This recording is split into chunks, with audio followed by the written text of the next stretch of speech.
तो अब तक हम लोगों ने लास्ट सेशन में यही देखा था कि जो हमारा एटॉमिक स्ट्रक्चर है, मतलब एटॉमिक स्ट्रक्चर का जो पार्ट वन था, कि उसमें किस तरह से हम लोगों ने परमाणु को डिफाइन किया और उसके आधुनिक मॉडल को भी जाना। लेकिन यहाँ पे परमाणु की हम लोग पूरी संरचना की बात करेंगे। जैसे कि मैंने लास्ट सेशन में यही बताया था कि हमारे कुछ पार्ट जो महत्वपूर्ण पार्ट है वो छूट गए हैं, और जो नहीं भी छूटे हुए हैं उनको भी हम लोग डिस्कशन कर लेंगे। ठीक है, तो यहाँ पे हम लोग अब बात करेंगे कि जो हमारा परमाणु था उसका एटॉमिक मॉडल क्या है। फिलहाल तो इससे प्रश्न बनता तो नहीं है, लेकिन फिर भी उसका मोटा मोटा ज्ञान हमें होना चाहिए। तो आइए क्लास को स्टार्ट करते हैं। जैसा कि स्क्रीन पर आपको दिख रहा होगा कि प्रारंभिक परमाणु मॉडल, यानी कि पहले मॉडल में हमने किसको लिया है, टॉमसन का परमाणु मॉडल। तो अगर टॉमसन के परमाणु मॉडल की बात की जाए तो टॉमसन का जो परमाणु मॉडल था वह सन 1900 कितने में आया था, 1904 में आया था। ठीक है, अब देखिए यहाँ पे मोटा मोटा पढ़ते जाइए, लेकिन जो समझाने वाली इंपॉर्टेंट चीज है वो समझिएगा बस ध्यान से। केवल माइंड में आपके यही ना चाहिए कि इसके मॉडल में क्या कमियां थी और क्या पॉइंट थे, बस। और बाकी मेन फोकस हमारा रहेगा किस पे, आधुनिक परमाणु मॉडल पे। ठीक है, बाकी हम लोग मोटा मोटा सीक्वेंस बाय सीक्वेंस चलते रहेंगे, ताकि आपको कहानी उसकी पूरा पता रहना चाहिए कि कहां से चीजें स्टार्ट हुई हैं और कहां पे हम लोग खत्म होती हैं। ठीक है, तो आधुनिक परमाणु मॉडल पे हम लोग अच्छे से डिस्कशन करेंगे। पहले आते हैं हम लोग, पहला हमारा क्या है, टॉमसन का परमाणु मॉडल। टॉमसन परमाणु मॉडल क्या था, देखो इस मॉडल को जो हम लोग ना बेसिकली हम लोग तरबूज मॉडल, क्या तरबूज मॉडल या फिर प्लम पुडिंग मॉडल के नाम जानते हैं। ठीक है, अगर कोई पूछ ले कि टॉमसन का परमाणु मॉडल क्या था तो बोल दीजिए तरबूज मॉडल या फिर प्लम पुडिंग मॉडल। ठीक है, इसका मतलब क्या है प्लम पुडिंग मॉडल का। पहली बात तो आप थोड़ा सी 1 मिनट के लिए, 1 मिनट क्या 10 सेकंड के लिए केवल अपने आईज को बंद करिए और एक कटा हुआ तरबूज के बारे में सोचिए। ठीक है, फील करिए कि कटा हुआ तरबूज कैसे होता है। अगर आप लोगों ने फील कर लिया तो ठीक है, नहीं तो मैं साइड में एक इमेज दे दे रहा हूं, आप उसको देख लीजिए कैसे है इमेज, ये कटा हुआ है। तो दरअसल टॉमसन का मतलब ये था कि अगर जो कटा हुआ तरबूज है उसमें जो उसके बीज होते हैं ना, उसको हम लोग इलेक्ट्रॉन की तरह तुलना करेंगे। टॉमसन ने क्या किया, जो कटा हुआ तरबूज था तो तरबूज में काले काले बीज होते हैं ना उसके, उसको उन्होंने इलेक्ट्रॉन से तुलना की। और साथ ही साथ जो उसका रेड पार्ट होता है, देखा होगा ना, जो सब हम लोग खाते हैं खासतर से, तो जो उसका रेड पार्ट होता है उन्होंने उसको धनावेशित भाग कहा। तो उनके परमाणु मॉडल में यही चीज थी कि अगर कोई परमाणु, अगर कोई तरबूज है उसका जो बीज जैसे धसे रहते हैं वैसे हमारा किसी परमाणु में इलेक्ट्रॉन धसे रहते हैं, और उसका जो लाल भाग होता है वह हमारा धनावेशित भाग होता है। लेकिन इनमें सबसे इंपॉर्टेंट प्रॉब्लम क्या आया, प्रॉब्लम ये आया कि इन्होंने हाइड्रोजन के स्पेक्ट्रम की व्याख्या नहीं कर पाए, कि हाइड्रोजन जितने भी स्पेक्ट्रम थे, जो लाइन स्पेक्ट्रम थे या फिर सूक्ष्म स्पेक्ट्रम थे, उनकी व्याख्या नहीं कर पाए। और साथ ही साथ अल्फा प्रकीर्णन कि इन्होंने ना क्या किया था कि एक गोल्ड फॉइल था उस पे ना अल्फा प्रकीर्णन किया था, तो उस पे गड़बड़ हो गया मैटर। हाँ, यहां तो इनका काम नहीं चल पाया, लेकिन कहीं ना कहीं बाद में जाके रदरफोर्ड ने इनका फायदा उठा लिया और साथ ही साथ उन्होंने क्या, नाभिक की खोज कर दी। अभी नहीं, चलिए चलते हैं फिर हम लोग रदरफोर्ड। तो टॉमसन का आप आई थिंक आप लोग क्लियर हो जाएगा कि जैसे तरबूज था, तरबूज का जो लाल भाग होगा उसको उन्होंने धनावेशित भाग कहा, और जो उसके बीज होंगे उन्होंने क्या कहा, उसको क्या कहा, इलेक्ट्रॉन का। ठीक है, तो दूसरा परमाणु मॉडल आता है हमारा रदर परमाणु मॉडल। और रदरफोर्ड के परमाणु मॉडल की बात की जाती है, इन्होंने ये परमाणु मॉडल कब दिया, 1911। ध्यान दीजिएगा, ये सन याद रखिएगा, क्योंकि बहुत सारी ऐसी चीजें हैं जो आपको मिलने वाली हैं। क्योंकि अगर यहां देखेंगे तो अभी तो इलेक्ट्रॉन प्रोटॉन न्यूट्रॉन देख रहे हैं ना कैसे बात हो रही है, तो इनके खोजेस के बारे में भी जानते रहिएगा। ठीक है, तो जो हमारा रदरफोर्ड का परमाणु मॉडल था यह 1911 में आया था। इसके अनुसार क्या था, इन्होंने क्या किया कि अल्फा प्रकीर्णन, ठीक है, अल्फा प्रकीर्णन के प्रयोग के आधार पर सारी चीजें दी। जैसे ही देखिए यहां पे एक दूसरे से कोरिलेट करिए, वो देख रहे थे कि टॉमसन ने क्या किया, उन्होंने स्पेक्ट्रम की व्याख्या नहीं कर पाए और अल्फा प्रकीर्णन के प्रयोग में भी वो असफल रह गए। तो इन्होंने बेसिकली वही चीज लिया जिसपे असफल हुए कि अल्फा प्रकीर्णन का प्रयोग किया। क्या किया उन्होंने, अल्फा प्रकीर्णन का प्रयोग किया तो बताया कि जो हमारा परमाणु होता है, परमाणु जो होता है हमारा वो गोलाकार होता है। ठीक है, परमाणु का उन्होंने एक शेप दे दिया कि चलो भाई गोलाकार होता है, और यह बहुत ही सूक्ष्म होता है, बहुत सीधी बात है, परमाणु है भाई तो छोटा रहेगा ही, और साथ ही साथ ये उदासीन होता है। परमाणु क्या होता है हमारा, गोलाकार होता है, सूक्ष्म होता है, तथा क्या होता है, उदासीन होता है। परमाणु को बेसिकली उन्होंने 2 भागों में बांट के पढ़ा।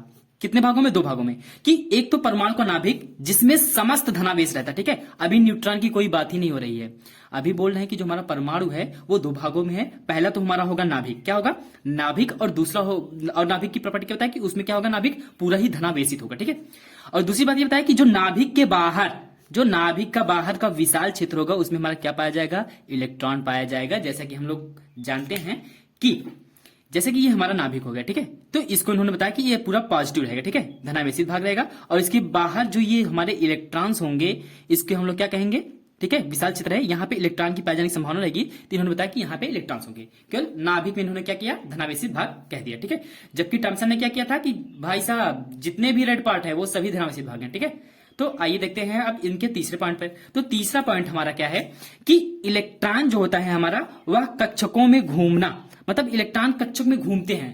अभी तक क्या देखा था कि वो थॉम्सन मॉडल में, खासतौर से थॉम्सन मॉडल से तुलना कर रहे हैं कि थॉम्सन ने बताया था कि वो बीज की तरह धंसे होते हैं, लेकिन उन्होंने बताया नहीं, इलेक्ट्रॉन तो कक्षकों में घूमते रहते हैं नाभिक के चारों ओर। ठीक है, उसके बाद चौथा पॉइंट इन्होंने दिया कि जो परमाणु में इलेक्ट्रॉन संख्या होती है, ठीक है, परमाणु में जो इलेक्ट्रॉनों की संख्या होती है वह परमाणु नाभिक पर स्थित धनावेश के यूनिटों की संख्या के बराबर होता है। इसका मतलब ये बताया कि जो हमारे धनावेश होते हैं, नाभिक में जितने भी धनावेश होंगे, मेरे नाभिक में जितने भी हमारे धनावेश होंगे उसके कंपैरिजन में जितने भी इलेक्ट्रॉन होंगे वो एक दूसरे के बराबर होंगे। ठीक है, यूनिटों में, संख्याओं में वो लोग क्या होंगे, बराबर होंगे। ठीक है, तो और इसके बाद क्या किया इन्होंने, पांचवा अपना दिया कि जो धनावेशित हमारा नाभिक होता है वह ऋणावेशित इलेक्ट्रॉनों पर आकर्षण बल आरोपित करता है, परंतु इलेक्ट्रॉन नाभिक में नहीं गिरते हैं। जैसे ही इन्होंने ये बात कहा ना, इसी तो मैटर फेल हो गया, क्योंकि इन्हें भी डर था कि अगर यार कि कोई भी चीज अगर इलेक्ट्रॉन अगर मूव कर रहा है, रुकिए मैं पेन ले लेता हूं थोड़ा सा,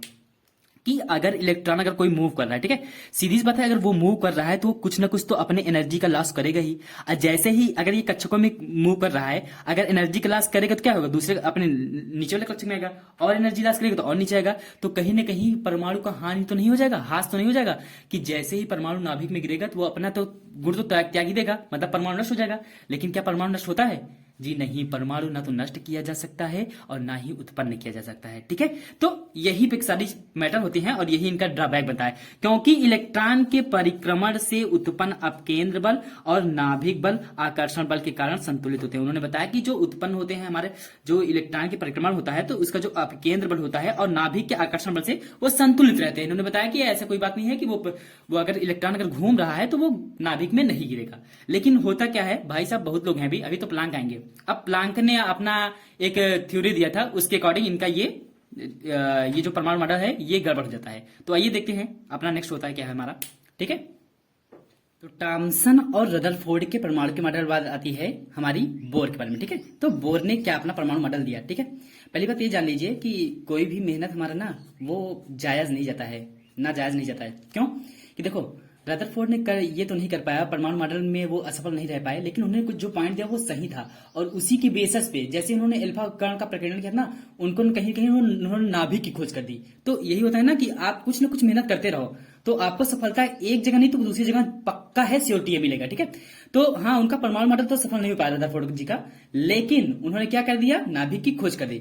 तो उन्होंने, अब देखो बोर ने क्या किया, अब देखा कि भाई साहब रदरफोर्ड ने क्या क्या गलतियां की हैं, चलो उसको मैं सुधारता हूं। तो उन्होंने क्या किया, साथ साथ प्लांक के क्वांटम सिद्धांत की सहायता से, कि प्लांक के जो क्वांटम सिद्धांत की वो व्याख्या नहीं कर पाया था ना, तो उन्होंने क्या किया, चलो इसी पर है। अच्छा, पहले ये जान लीजिए कि रदरफोर्ड ने क्या प्रॉब्लम किया था, कि रदरफोर्ड ने जो निकाय का अस्थायित्व होता है इसकी व्याख्या नहीं कर पाए, और साथ ही साथ रैखिक स्पेक्ट्रम की। ठीक है, निकाय के अस्थायित्व मतलब ये है कि जैसे अगर आप लोग पता है कि अगर कोई भी चीज मूव कर रही है, ठीक है, अगर कोई भी चीज सर्कल में मूव कर रही, सीधी बात है कि वह अपने ऊर्जा को हास करेगा, मतलब कि ऊर्जा की इसके दिन निरंतर कमी आएगी, और जब कमी आएगी तो वो नष्ट हो जाएगा। तो मतलब स्थायित्व निकाय की उन्होंने व्याख्या ही नहीं कर पाए।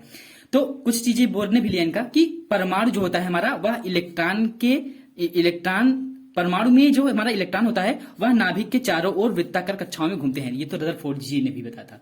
लेकिन दूसरा पॉइंट इन्होंने क्या दिया अपना इंपॉर्टेंट, कि इलेक्ट्रॉन केवल निश्चित कक्षाओं में बिना ऊर्जा का उत्सर्जन किए घूमते हैं। अब इन्होंने ये बताया, प्लांक का सिद्धांत लिया, और सबसे इंपॉर्टेंट इनका दूसरा पॉइंट यही है कि जो इलेक्ट्रॉन हमारे जो मूव करते हैं ना, ये जो सर्कल में मूव करते हैं, ठीक है, इलेक्ट्रॉन जो हमारे सर्कल में मूव करते हैं वो ऊर्जा का उत्सर्जन नहीं करते हैं, और वो निश्चित कक्षाओं में चलते हैं। ठीक है, कि अगर इस इलेक्ट्रॉन का कक्षा ये है तो ये इसी कक्षा में घूमेगा। ठीक है, तो इनका क्या था, तीसरा पॉइंट था हमारा कि इलेक्ट्रॉन केवल उन्हीं कक्षाओं में घूमते हैं जिनमें उनका कोणीय संवेग, यहाँ पे एक वर्ड आ गया कोणीय संवेग, ठीक है, एंगुलर मोमेंटम। तो इन्होंने बताया कि जिन कक्षाओं में एंगुलर मोमेंटम उनका h/2π का गुणित अनुपात, मतलब इसके मल्टीपल होता है, तो ऐसी कक्षाएं निश्चित होती हैं, और साथ साथ इसे अस्थायी कक्षा में भी इलेक्ट्रॉन की ऊर्जा स्थिर रहती है। यानी कि इलेक्ट्रॉन केवल उन्हीं कक्षाओं में घूमते हैं जिनमें उनका कोणीय संवेग h/2 पाई का पूर्ण गुणित हो, और साथ ही साथ ऐसी कक्षाएं निश्चित होती हैं, अस्थायी होती हैं, या फिर इलेक्ट्रॉन की ऊर्जा भी स्थिर रहती है। तो यहाँ पे जो हमारा h है, पाई की वैल्यू तो आप जानते हैं 22/7 होता है हमारा, और जो हमारा h है इसे हम लोग प्लांक कांस्टेंट कहते हैं, ठीक है, प्लांक कांस्टेंट। तो प्लांक का जो ये h की वैल्यू होगी प्लांक कांस्टेंट की, क्या होगी हमारी 6.62 इंटू 10⁻34, यानी 6.62 गुणित 10⁻−34 जूल सेकंड, ठीक है, ये है हमारी। और ये देखिए जैसे अब ये यहाँ पे इन्होंने बताया क्या, मैं पहले लेता हूँ थोड़ा सा, ठीक है, कि जैसे ये हमारा कि कोई भी एक परमाणु है, ठीक है, परमाणु को जो नाभिक होगा वो धनावेशित होगा, ठीक है, ये नाभिक जो होगा धनावेशित होगा। अगर कोई इलेक्ट्रॉन मूव कर रहा है, ठीक है, इलेक्ट्रॉन मूव कर रहा है तो ये किस वेग से, ठीक है, किस वेग से मूव कर रहा है ये इन्होंने दिखाया, और साथ से इनके बीच की दूरी क्या है, ठीक है, ये तो इसी की पूर्ण गुणित करके इन्होंने बताया कि इलेक्ट्रॉन हमारी निश्चित कक्षा में घूमते हैं। तो यहाँ पे एक फॉर्मूला दिखा दिया गया है कि mvr = nh/2 पाई। यहाँ पे m हमारा क्या हो जाएगा, मास हो जाएगा, वेग हो जाएगा, और ये हमारा r त्रिज्या हो जाएगी न्यूक्लियस से और इलेक्ट्रॉन के बीच की दूरी, n हमारा क्या हो जाएगा, मुख्य क्वांटम संख्या कि यह किस कक्षक में है, n क्या हो जाएगी कि यह किस कक्षक में हमारा इलेक्ट्रॉन मूव कर रहा है, h हमारा प्लैंक कांस्टेंट हो जाएगा, ठीक है। तो अब इनके दोष के बारे में बात करते हैं हम लोग कि इन्होंने दोष क्या दिया। तो खासतर से एक जीमन इफेक्ट होता है, ठीक है, जीमन इफेक्ट होता है, जो जीमन इफेक्ट की ये व्याख्या है। अगर जीमन इफेक्ट की बात की जाए तो होता क्या है दरअसल, चलिए मैं बता रहा हूं जीमन इफेक्ट। जीमन इफेक्ट की बात नहीं कर पाए, और साथ साथ सूक्ष्म रेखाओं, ठीक है, जो हाइड्रो देखो बहुत ऐसी रेखा, बहुत सारी ऐसी रेखाएं थी जिनको व्याख्या करते थे, लेकिन कुछ ऐसे सूक्ष्म भी रेखाएं थे जिनकी व्याख्या ये नहीं कर पाए, ठीक है। तो सूक्ष्म रेखाओं और साथ साथ स्पेक्ट्रम रेखाओं की सूक्ष्म संरचना का भी व्याख्या नहीं कर पाए, जैसे H हाइड्रोजन सदृश। जैसे अगर मान लीजिए आपने हाइड्रोजन का व्याख्या नहीं कर पाए, तो हाइड्रोजन के जो आयन है ये भी तो है, अभी आपने बताया ना मैंने कि अगर किसी भी तत्व के ऊपर अगर एक पॉजिटिव लगा हुआ है, इसका मतलब उसने अपना एक इलेक्ट्रॉन त्याग दिया है। अगर ये हीलियम का एटॉमिक नंबर अगर 2 है, ठीक है, अगर इसने एक त्याग दिया तो क्या गया, एक आ गया, यानी फिर ये हाइड्रोजन का कक्षक ले लेगा, जैसे हाइड्रोजन का परमाणु होता है। इसी तरह लिथियम का 3 होता है, जैसे द्योत क्या त्यागेगा, हाइड्रोजन। कहने का मतलब ये हाइड्रोजन, अब सारा खेल हाइड्रोजन को रहा है कि हाइड्रोजन की जब व्याख्या नहीं हो पा रही है तो हाइड्रोजन की समकक्ष जो आयन होंगे उनका भी नहीं हो पाएगा, तो यही साथ साथ ये भी इनकी प्रॉब्लम थी, ठीक है। तो जीमन इफेक्ट की बात कर रहे थे हम लोग कि जीमन इफेक्ट में प्रॉब्लम क्या था, कि जीमन इफेक्ट दरअसल ये इस चैप्टर का है नहीं, फिर भी आप जान लीजिए कि जो हमारा जीमन इफेक्ट होता है, जैसे कि अगर किसी भी वस्तु का विकिरण, ठीक है, अगर उसका उत्सर्जन हो रहा है, किसी वस्तु से उसके विकिरण का उत्सर्जन हो रहा है, तो उसे चुंबकीय क्षेत्र में रख देने पर उसकी स्पेक्ट्रम रेखाएं विभक्त हो जाती, मतलब फैल जाएंगी। तो इसी को हम लोग क्या कहते हैं, इसी को हम लोग जीमन इफेक्ट कहते हैं। और साथ साथ आप पहले बता रहे हैं कि जैसे अब यही है कि हाइड्रोजन से मिलता जुलता, जैसे ही हाइड्रोजन स्पेक्ट्रम की व्याख्या नहीं हो पाए तो सीधी बात है उसकी स्पेक्ट्रम से जो निकलने वाले इसके विकिरण होंगे उसकी भी व्याख्या नहीं कर पाए, ठीक है। तो आइए देखते हैं हम लोग अपना नेक्स्ट। अब आता है सोमरफील्ड का परमाणु मॉडल। तो सोमरफील्ड का परमाणु मॉडल क्या था, इन्होंने थोड़ा सा बदलाव किया। बदलाव क्या किया, अभी तक जितने भी साइंटिस्ट थे वो बोल रहे थे कि जो हमारा इलेक्ट्रॉन होता है, ठीक है, इलेक्ट्रॉन जो होता है हमारा वो वृत्ताकार पथ पर मूव करता है, लेकिन इन्होंने अपना स्टेटमेंट चेंज कर दिया। पहला स्टेटमेंट क्या दिया इन्होंने कि इलेक्ट्रॉन नाभिक के चारों ओर क्या किस में करता है, दीर्घ वृत्ताकार कक्षाओं में घूमता है, यानी कि वो एकदम सर्कल में ना होगा, थोड़ा सा इलिप्टिकली, ठीक है, दीर्घ वृत्ताकार क्रम में घूमता है। और दूसरी पॉइंट क्या था इनका, दूसरा पॉइंट ये था कि कोष में उपस्थित उपकोषों, ठीक है, ध्यान सुनिएगा, कोष और उपकोष में अंतर समझिएगा कि कोष में उपस्थित उपकोषों के आकार व उपकोषों को कितने कक्षकों में बांटा गया है इसको बताया इन्होंने। जैसे यहां पे देखो मैंने बनाया हुआ है कि ये हमारा जो होगा एस होगा, जो हमारा यह एक उपकोष होगा। तो अगर मैं बात करूं कि हमारा एक एस, ये देखो ये एक एस उपकोष है ना, तो एक एस उपकोष में कितने कक्षक हैं, केवल एक। और इसी तरह अगर मैं बात करूं कि एक पी उपकोष में कितने कक्षक हैं, 1 2 3। इसी तरह अगर डी की बात की जाए तो डी उपकोष में 1 कक्षक 2 कक्षक 3 4 5, और एफ वाले में कितने होंगे, 7 होंगे, 1 2 3 4 5 6 7। और साथ ही साथ इसका उल्टा हम लोग ये भी तो कह सकते हैं ना कि हमारा जो एक कक्षक होता है, एक कक्षक से हमारा एक एस ऑर्बिट, एक एस उपकोष बनता है, और साथ साथ 3 कक्षकों से, 3 पी कक्षकों से, ठीक है, 3 पी कक्षकों से मिलकर हमारा एक पी उपकोष बनता है। साथ ही साथ ये कह सकते हैं कि 5 डी उपकोष, 5 डी कक्षकों से मिलकर, 5 डी कक्षकों से मिलकर एक डी उपकोष बनता है हमारा। और साथ ही साथ 7 डी सात एफ कक्षकों से मिलकर हमारा एक एफ कक्षक बनता है। और साथ साथ एक इंपॉर्टेंट पॉइंट ये जान लीजिए कि किसी भी कक्षक में मैक्सिमम 2 इलेक्ट्रॉन रह सकते हैं, ठीक है, मैक्सिमम 2 इलेक्ट्रॉन रह सकते हैं। और इसको ये हुंड ने बताया था, बाद में हम लोग इसकी चर्चा करेंगे कैसे इलेक्ट्रॉन को भरा जाता है, ठीक है। तो मैक्सिमम कितने इलेक्ट्रॉन रह सकते हैं? 2 इलेक्ट्रॉन, एक अप साइड स्पिन करता है, दूसरा डाउन साइड, ठीक है।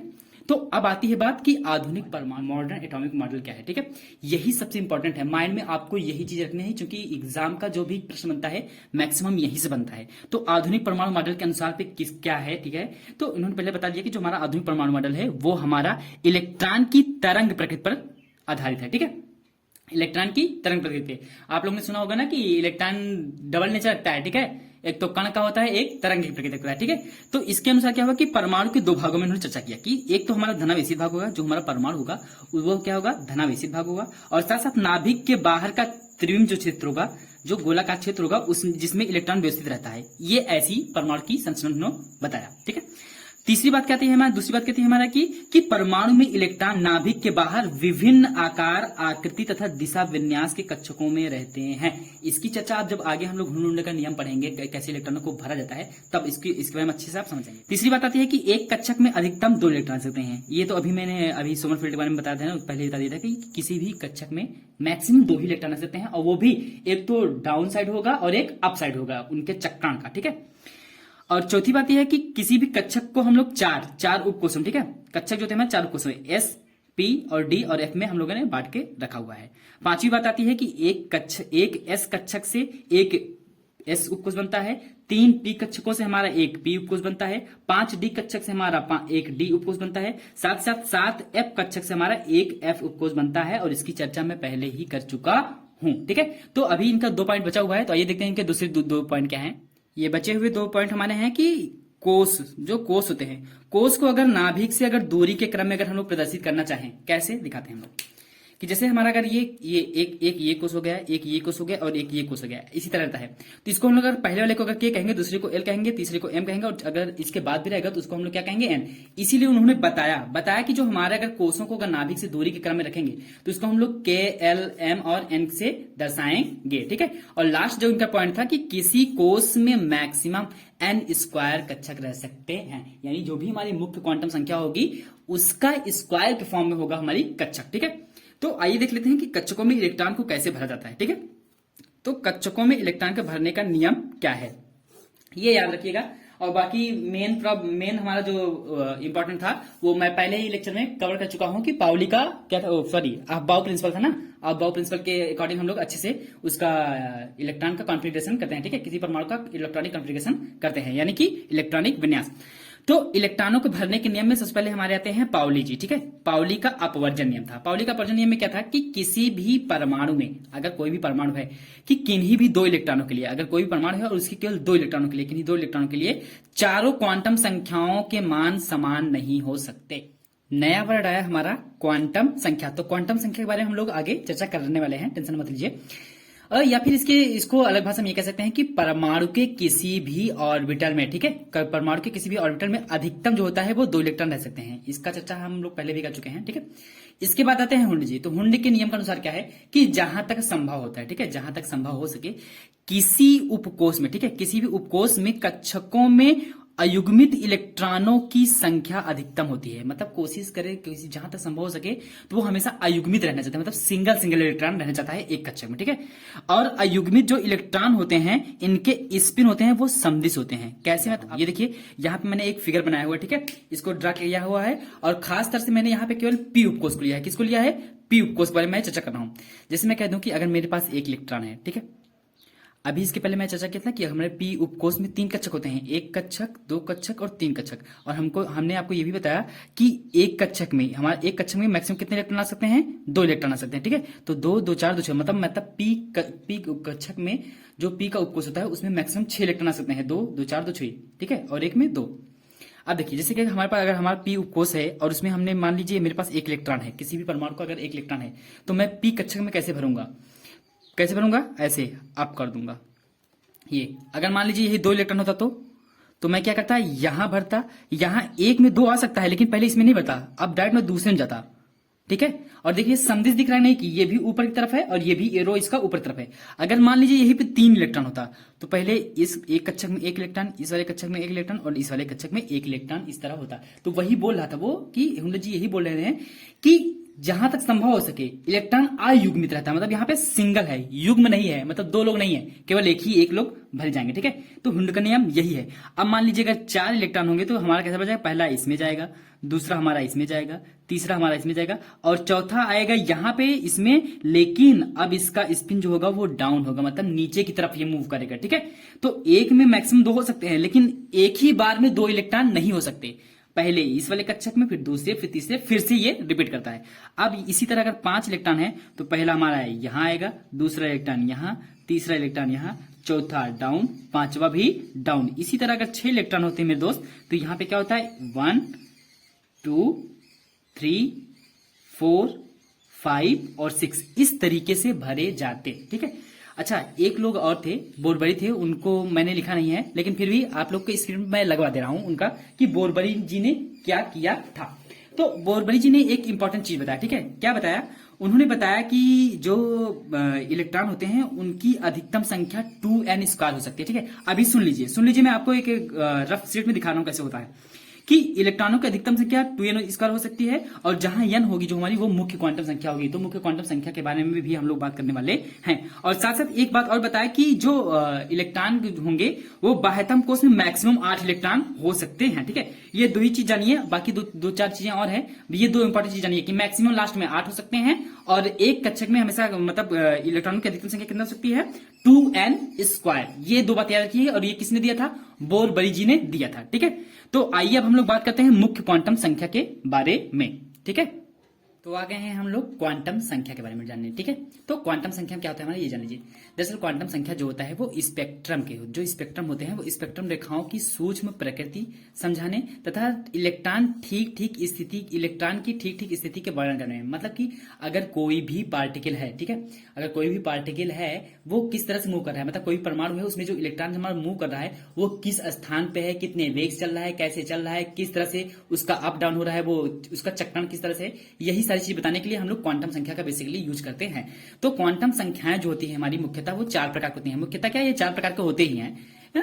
पहला क्या है हमारा मुख्य क्वांटम संख्या, दूसरा है हमारा दिगंसी क्वांटम संख्या, तीसरा है हमारा चुंबकीय क्वांटम संख्या और चौथा है हमारा चक्रण क्वांटम। अब हम लोग आते हैं मुख्य क्वांटम संख्या के ऊपर। तो मुख्य क्वांटम संख्या जो है हमारा उसे क्या कहते हैं इंग्लिश में हम लोग, प्रिंसिपल क्वांटम नंबर। ठीक है, इसमें क्या है, इसकी खासियत क्या है कि इससे क्या करते हैं हम लोग बेसिकली मुख्य क्वांटम संख्या से इलेक्ट्रॉन की स्थिति, क्या इलेक्ट्रॉन की स्थिति तथा ऊर्जा का पता लगाते हैं। ठीक है, और साथ साथ यह मुख्यतः इलेक्ट्रॉन के मुख्य ऊर्जा स्तर को दर्शाता है। ये अगर एग्जाम में अगर इससे प्रश्न पूछेगा तो ऐसे ही पूछेगा कि जो मुख्य क्वांटम संख्या होता है वो क्या करता है, स्थिति और ऊर्जा का पता लगाता है, मुख्य ऊर्जा स्तर का पता लगाता है, ए बी दोनों या इनमें से कोई नहीं तो ए बी दोनों हो जाएगा, यानी कि स्थिति ऊर्जा के साथ साथ यह मुख्य ऊर्जा स्तर को भी दर्शाता है। और साथ साथ ये है दूसरा पॉइंट इनका कि यह जो हमारा मुख्य क्वांटम संख्या है इसका मान कभी भी शून्य नहीं हो सकता, मतलब कि शून्य को छोड़कर कोई भी पूर्णांक हो सकता है। ठीक है, और क्या है ये जो इसे हम जो मुख्य क्वांटम संख्या है इसे हम लोग बेसिकली n से प्रदर्शित करते हैं। किससे, n से प्रदर्शित करते हैं। और n के जो संभावित मान होंगे हमारे, जब हमने बोला ना कि n शून्य को छोड़कर, जब शून्य को छोड़ देंगे तो बचेगा क्या, 1 2 3 4, आप चाहे जहां तक ले जाए। ठीक है, फिगर दिखाते हैं आप लोगों को हम। फिगर में क्या है हमारा, फिगर में ये है कि जैसे ये हमारा कोई एक परमाणु है, ठीक है, अगर एक कोई परमाणु है ये हमारा एक नाभिक हो जाएगा। ठीक है, नाभिक से कक्षकों की दूरी, जैसे ये हमारा पहला कक्षक हो गया, ये हमारा दूसरा कक्षक हो गया, ये हमारा तीसरा कक्षक हो गया और ये लास्ट वाली जो है हमारा दोस्तों वो क्या हो गया, चौथा कक्षक होगा। तो पहले कक्षक को हम लोग k कहेंगे, दूसरे को l कहेंगे, तीसरे को m कहेंगे और चौथे को क्या कहेंगे, n। ठीक है, इस तरह से हम कक्षकों की दूरी के बारे में भी दर्शाते हैं। तो आइए देखते हैं हम लोग अपना नेक्स्ट क्वांटम नंबर, दिगंसी क्वांटम संख्या। तो दिगंसी क्वांटम संख्या को हम लोग इंग्लिश में एजीम्यूथल क्वांटम नंबर कहते हैं। ठीक है, इसके अनुसार क्या है कि इसके अनुसार मतलब इसके द्वारा क्या है कि किसी भी इलेक्ट्रॉन के उप ऊर्जा स्तर, ठीक है, मुख्य क्वांटम संख्या से हम लोग ऊर्जा स्तर को नापते हैं, जबकि दिगंसी क्वांटम संख्या से हम लोग दोस्तों क्या करते हैं, उप ऊर्जा स्तर को मापते हैं या फिर ऊर्जा स्तर का पता लगाते हैं। दूसरा पॉइंट है इनका कि यह जो इलेक्ट्रॉन की कक्षक होती है, ठीक है, इलेक्ट्रॉन की कक्षक और आकृति को प्रकट करने के लिए होता है। ठीक है, किसी भी इलेक्ट्रॉन की कक्षक और आकृति को प्रकट करने के लिए हम लोग मुख्यतः किसका प्रयोग करते हैं, दिगंसी क्वांटम नंबर का। और इसे हम लोग एल से प्रदर्शित करते हैं, किससे, मुख्य क्वांटम संख्या को n से प्रदर्शित करते थे और दिगंशी क्वांटम संख्या को हम लोग किससे प्रदर्शित करेंगे, l से। ठीक है, तो जो l का मुख्य मान होगा, जो l का मान होगा वो मुख्यतः जो होगा हमारा मुख्य क्वांटम संख्या पर निर्भर रहेगा। ठीक है, कि अगर हम लोगों को मुख्य क्वांटम संख्या पता है तो हम लोग आसानी से दिगंशी क्वांटम संख्या को निकाल सकते हैं। जैसे l का अगर न्यूनतम मान पूछा जाए कि l का न्यूनतम मान क्या हो सकता है, 0। मुख्य क्वांटम संख्या का मान 0 कभी नहीं हो सकता, वो हमेशा पूर्णांक रहता है, 1 2 से स्टार्ट होता है जहां तक ले जाए। लेकिन l का मान 0 भी हो सकता है और अधिकतम मान जो होगा वो n-1 होने वाला है। इसको हम लोग एक फिगर के माध्यम से अच्छे समझते हैं। तो फिगर आपको स्क्रीन पे दिख रहा होगा। फिगर में क्या दिख रहा है आपको, ये दिख रहा है कि यहाँ पे मैंने एक लिया है कि मुख्य क्वांटम संख्या, क्या लिया है, मुख्य क्वांटम संख्या, और साथ साथ दिगंशी क्वांटम संख्या। अभी तक हम लोगों ने केवल 2 ही प्रकार के क्वांटम संख्या को पढ़ा। पहला क्या था हमारा मुख्य क्वांटम संख्या, दूसरा है दिगंशी क्वांटम संख्या। तो इसके अनुसार हम लोग इनको कंपैरिजन कर लेते हैं कि जैसे कि मैं कह दूं कि हमारा जो मुख्य क्वांटम संख्या अगर 1 है, मैं बोल दिया कि n की वैल्यू 1 है, अगर मुख्य क्वांटम संख्या 1 होगी तो हमारी जो दिगंशी क्वांटम संख्या होगी इसका वैल्यू याद रखिएगा n-1, क्या 0 से लेकर n-1। अगर सोचिए अगर n की वैल्यू 1 होगी, क्या जैसे हमने फार्मूला लगा दिया कि n-1 है, l की मान क्या होता है n-1। अगर n का मान 1 है तो मैंने 1 - 1 किया तो क्या है हमारा 0 है ना। यानी कि अगर n का मान पता है तो हम लोग l का मान आसानी से निकाल सकते हैं, कैसे, n-1 करके। लेकिन याद रखिएगा सबसे इंपॉर्टेंट चीज कि 0 से लेकर, क्या 0 से लेकर। दूसरा देखिए, अगर मान लीजिए अगर n का मान 2 हो जाता है, क्या अगर n का मान 2 हो जाता है तो जब n-2 करेंगे, ठीक है, सॉरी 2-1 करेंगे तो क्या आ जाएगा 1, लेकिन 0 से लेकर 0 ले लिया फिर 1। अब इसे 3 आ जाता है तो n-3, n का मान अगर 3 रख देंगे तो 3 में से 1 जाएगा, कितना जाएगा 2, तो 0 1 2 जाएंगे। ठीक है, या फिर चौथा जो है अगर हमारा अगर n बराबर 4 होता, तो अगर n बराबर 4 होता तो n-1 होता है, तो 4 - 1 यानी 3, तो 0 से लेकर 3, 0 1 2 3। इसी तरीके से हम लोग n की सहायता से हम लोग l का मान निकाल सकते हैं, यानी मुख्य क्वांटम संख्या की सहायता से दिगंशी क्वांटम संख्या का मान निकाल सकते हैं। और एक बात जान लीजिए कि जैसे अगर l का मान अगर 0 है, ठीक है, अगर l का मान 0 है तो वह s उपकोष में रहेगा, अगर l का मान 1 है तो वो p उपकोष में रहेगा, अगर l का मान 2 है तो वह d उपकोष में रहेगा, और l का मान अगर 3 है तो वह f उपकोष में रहने वाला है। ठीक है, अब इसी तरह हम लोग सबसेल के बारे में थोड़ा सा चर्चा कर ले रहे हैं कि l का मान कैसे, थोड़ा से इसका आकार कैसे होगा और किस सबसेल में रहेगा, इसका नाम क्या होगा, ये भी जान लेते हैं। तो तीसरा फिगर आपको ये दिख रहा होगा। तीसरा फिगर क्या है हमारा, एंगुलर मोमेंटम क्वांटम नंबर मैंने यहाँ पे लिखा है, इसलिए यहाँ पे नाम मैंने चेंज करके लिखा है क्योंकि दिगंशी क्वांटम नंबर को हम लोग एंगुलर मोमेंटम क्वांटम नंबर के नाम से भी जानते हैं। तो कभी भी एग्जाम में अगर एंगुलर मोमेंटम क्वांटम नंबर पूछ ले तो ये मत भूलिएगा कि अरे यार एंगुलर मोमेंटम क्वांटम नंबर तो मैंने पढ़ा ही नहीं है, पढ़ा है आपने को। दिगंशी क्वांटम नंबर को ही क्या कहते हैं हम लोग, एंगुलर मोमेंटम क्वांटम नंबर। ठीक है, अब देखिए अगर इसे मैंने कह दिया कि l बराबर 0 है, ठीक है, अगर l का मान 0 है तो वह मैंने बताया ना कि अभी की s उपकोष में जाएगा। चलिए ठीक है, इसके साथ ये जान लीजिए कि s का आकार क्या होता है। जो s जो उपकोष होता है उसका आकार जो होता है वो स्फेरिकल होता है, यानी गोलाकार होता है, इसलिए हम लोग इसे क्या कहते हैं, स्फेयर। ठीक है, स्फेयर मतलब क्या होता है, गोला। ठीक है, ये गोलाकार होता है। अगर l का मान 1 रहेगा तो मैंने अभी भी बताया कि वो p उपकोष में जाएगा, तो p का जो उपकोष रहेगा उसका नाम होगा डंबल, और डंबल की जो आकृति होती है वो इस तरह से होती है। इसको अपन लोग देख लीजिए ध्यान से। ठीक है, अगर l का मान अगर 2 होगा तो उसको हम लोग d उपकोष में करेंगे, अभी मैंने बताया था, और इसको हम लोग डबल डंबल कहते हैं। क्या देखिए, एक डंबल ये वाला हो गया और एक डंबल ये वाला हो गया, या फिर इसे हम लोग कहते सकते हैं कॉम्प्लेक्स, मतलब जटिल है, इसकी संरचना जो है क्या है, जटिल है। अगर l बराबर 3 हो जाता है तो f के मान कितना हो जाएगा, अगर l बराबर 3 होता है तो ये f क्वेश्चन हो जाएगा। इसे हम लोग मल्टीपल लॉब्स या फिर मोर कॉम्प्लेक्स के नाम से जानते हैं, और इसका फिगर इस तरह से होने वाला है। तो आइए हम लोग देखते हैं अपना तीसरा क्वांटम नंबर। तीसरा क्वांटम नंबर है हमारा चुंबकीय क्वांटम नंबर। जिस तरीके से हम लोगों ने मुख्य क्वांटम संख्या की सहायता से दिगंशी क्वांटम संख्या को निकाला था, उसी तरीके से अगर आप लोगों को दिगंशी क्वांटम संख्या यानी l की वैल्यू अगर पता है तो आप लोग आसानी से चुंबकीय क्वांटम संख्या का मान निकाल सकते हैं। इसके अनुसार क्या है कि अगर इसका मान किसका मान, अगर l के मान पर निर्भर करता है, सुनिए, इसका मान l के मान पर निर्भर करता है, मतलब कि अगर l का मान पता हो तो आराम से आप चुंबकीय क्वांटम संख्या का मान निकाल सकते हैं। इसे हम लोग m से प्रदर्शित करते हैं, चुंबकीय क्वांटम संख्या को हम लोग m से प्रदर्शित करते हैं, और यह उप ऊर्जा स्तरों के कक्षकों को प्रदर्शित करता है। उप ऊर्जा के स्तरों के कक्षकों को प्रदर्शित करता है, ये याद रखिएगा। ठीक है, और l के दिए गए मान जो होते हैं, m का मान -1 से +1 या +1 से -1 भी कह सकते हैं आप, तक कुछ भी हो सकता है। कैसे, इसको एग्जाम्पल के तरीके से समझेंगे तो समझ आएगा। तो आइए देखते हैं हम लोग एग्जाम्पल।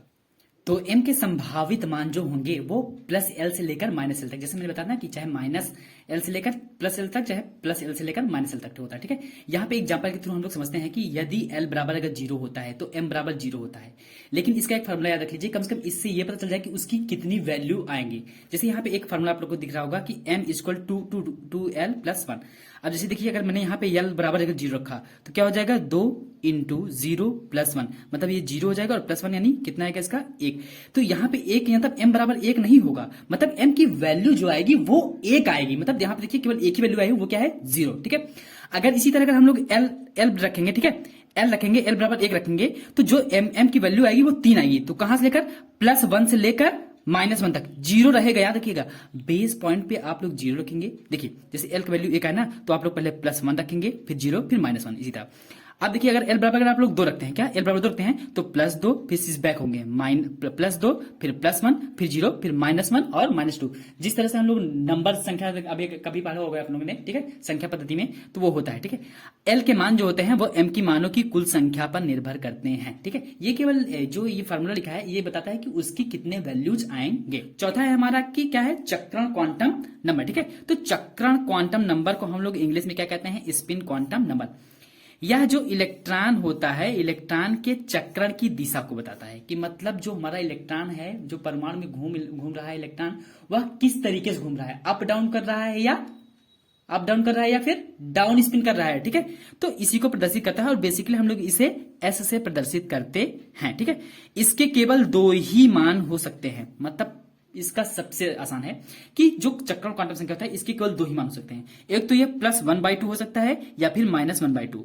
अगर ये अप स्पिन कर रहा है, ठीक है, अगर ऊपर की तरफ अगर मूव कर रहा है इलेक्ट्रॉन हमारा, तो उसे हम लोग प्लस 1/2 कहेंगे। और अगर नीचे की तरफ डाउन स्पिन कर रहा है, नीचे की तरफ अगर वो मूव कर रहा है, तो उसे हम लोग माइनस 1/2 के रूप में करेंगे। जैसे हमारा देखा यहाँ पे एग्जाम्पल दिख रहा होगा कि हमारा एक फिगर बना हुआ है कि हमारा इलेक्ट्रॉन है, अगर ये ऊपर की तरफ कर रहा है, ठीक है, ये हो जाएगा क्या हमारा अप स्पिन। अगर नीचे की तरफ कर रहा है तो क्या हो जाएगा हमारा डाउन स्पिन, और इसी को हम लोग प्लस 1/2 कहेंगे और इसको हम लोग क्या करेंगे माइनस 1/2। तो अभी भी दोस्तों इसका न्यूमेरिकल पार्ट बच जाता है क्योंकि ये लंबा वीडियो हो जाएगा, इसलिए हम मिलते हैं आपसे नेक्स्ट वीडियो में और धमाकेदार अच्छे से इसका पूरा एक न्यूमेरिकल हम लोग लगाएंगे। ओके, धन्यवाद।